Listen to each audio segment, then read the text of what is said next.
Donald Trump's flagship policy of extreme vetting of immigrants and a temporary travel ban for citizens of 7 mainly Muslim countries was stopped in its tracks this weekend.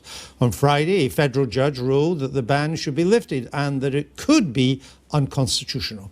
That prompted President Trump to fire off a series of tweets criticising what he says was, quote, a terrible decision by, quote, a so-called judge, as he ordered the Justice Department to challenge the ruling.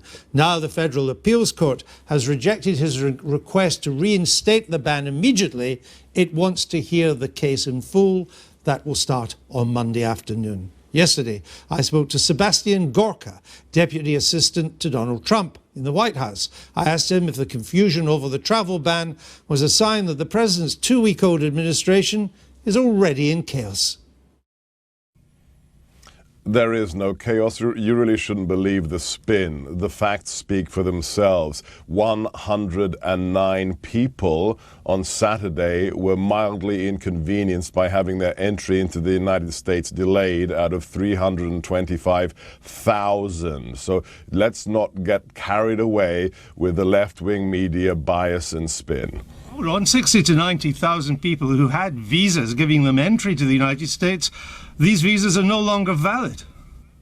That's another issue. You need to listen to what I'm saying. The people who entered on the day that the executive order was implemented were 109 people out of 325. Whether people who weren't traveling to America were affected is another matter. So there is no chaos to comment on. Let's move away from domestic issues and look at the international picture. Following Iran's latest missile test, National Security Advisor Flynn said the US was, quote, putting Iran on notice. What does that actually mean?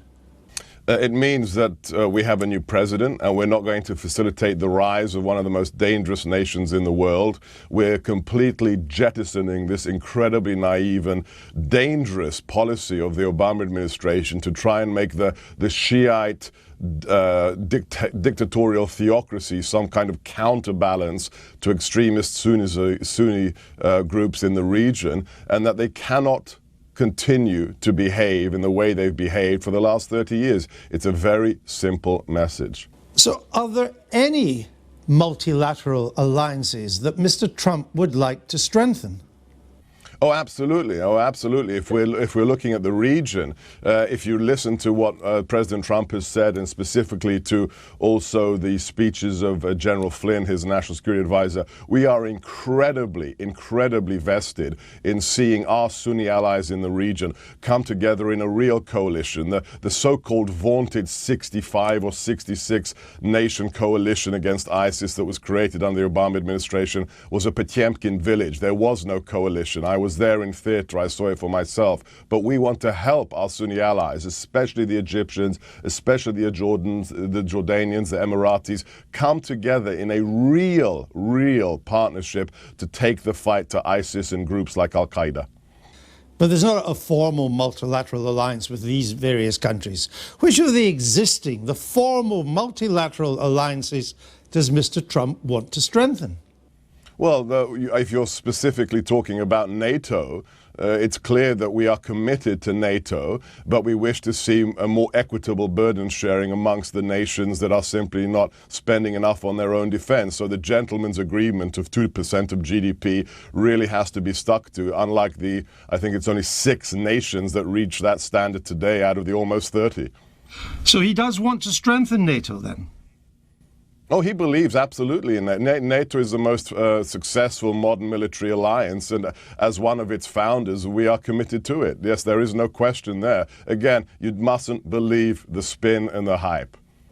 EU leaders now see the Trump administration as a threat, up there with Russia, China, terrorism. What's your response to that? I laugh. I have to laugh. I mean, really, you know, the idea that the nation that came to the salvation of Europe twice in the 20th century, in World War I and in World War II, then was central to the defeat of the totalitarian ideology of communism, is now a threat to Europe. I mean, it's not even worth commenting on. It's so asinine. Would it matter to the Trump administration if the European Union broke up? The United States is very interested in the best relations possible with all the nations of the EU. Whether the European Union wishes to stay together or not is up to the nations of the European Union. I understand that, but I was just wondering what the US view would be. Until Mr. Trump, EU foreign policy was quite consistent in wanting to see the EU survive, prosper, and even become more integrated. Now that doesn't seem to be the case, so I ask again, would it matter to the Trump administration if the EU broke up? I will say yet again, it is in the interest of the United States to have the best relations possible with our European allies, our European partners, whether that's in the formation of the EU or if the EU by itself suffers some kind of internal issues. That is up to the European nations and not something that we're going to comment on. Just listening to that answer, though, it would seem that this particular president's preference is to deal with individual nation states rather than multilateral institutions. Is that fair? I don't think so. There's never been an unequivocal statement to that effect by the president. And he doesn't share his strategist, Steve Bannon, someone that you know, his well-professed view that the 21st century should see a return to nation states rather than growing existing multilateral ways. I think it's fair to say that we have problems with political elites that don't take the interests of the populations they represent into account. That's why Brexit happened. I think that's why Mr. Trump became President Trump. This is a connected phenomena. So it's not about institutions. You're obsessing about institutions. It's about the health of democracy and whether the political elites actually do what is in the interests of the people they represent. That's what we care about. Given the unpredictability of the new president, you never really know what he's going to do next. Would it be wise for the British Prime Minister to hitch her wagon to his star? This is really churlish questioning. I mean, come on. You don't know what he's going to do next. Listen to what he says, because he actually does what he's going to say. I know this may be shocking to some reporters, but look at his campaign promises and the fact that in the last 15 days we've executed every single one that we could in the time permissible. So there's nothing unpredictable about Donald Trump as president. Okay, then, well, if we do know what he's going to do next, Dr. Gorka, what is he going to do next?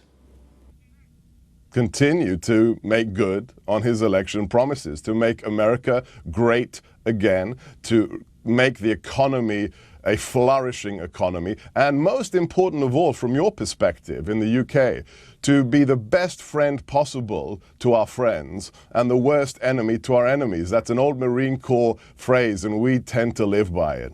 Dr. Gorka, we thank you for your time. We'll leave it there. Thank you. Dr. Gorka there, not really telling us what putting on a RAND notice means, but making it pretty clear that this administration is not going to spend political capital on trying to keep the European Union together, which is a watershed change in American foreign policy. What did you make of Dr. Gorka of the Trump administration? I mean, I thought he was absolutely fascinating. He's exactly cut from the same cloth as his boss. I thought it was extraordinary listening to him saying everything is going beautifully to plan. But at the end of the day, what they're doing is what people in America voted for Trump to do. If you look at Lord Ashcroft's polling on why America voted for Trump, they went into this with their eyes wide open.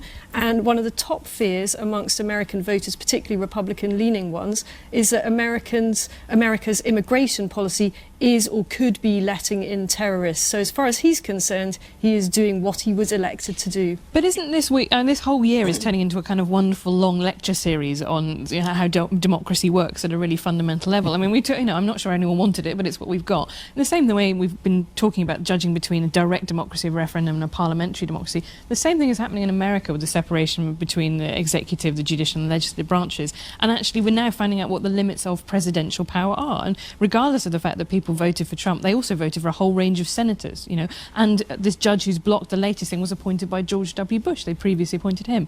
And I think, everyone's kind of So-called judge. So-called judge. So-called George W. Bush. But, I just think it's actually kind of fascinating. We're having all these conversations now that I never thought 5 years ago we would be having such a fundamental level. Has the media yet worked out how to cover the Trump administration? Or has he got us behaving like headless chickens? He says something incendiary and we all run over to do that. Then when you pick it off, it turns out not to be as incendiary as he thought. And then he's back doing something over, and then we all rush over there. I mean, is he making fools of us? Which is exactly what he did throughout the entire election campaign, remember? There were so many quick and fast, outrageous comments from Trump on a daily basis. No one single one of them had full news cycle time to be poured over and examined.